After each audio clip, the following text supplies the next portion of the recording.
В эту субботу сводный отряд МВД по Коми вернулся из полугодовой командировки в Северокавказский регион.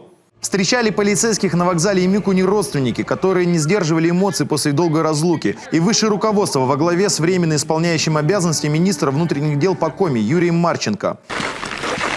Товарищ полковник, сводный отряд полиции МВД по республике Коми с командировкой прибыл. Построен, докладывал командир отряда подполковник Зрайченко.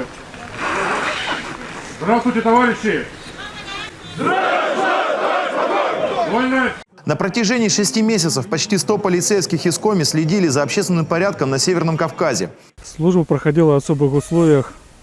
Каждый сотрудник нашего министерства нес службу добросовестно.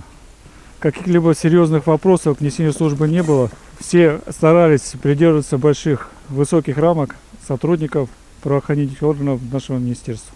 Командир сводного отряда признался, что во время службы всякое бывает, но в эту командировку, к счастью, обошлось без происшествий. Всех выражаю благодарность от руководства Министерства внутренних дел по Республике Коми за выполненную боевую задачу. И прошу приступить к награждению. Сотрудники получили ведомственные награды. 14 полицейским объявлены благодарности. За успешное выполнение боевой задачи командиру отряда вручили нагрудной знак МВД России за отличие в службе в особых условиях.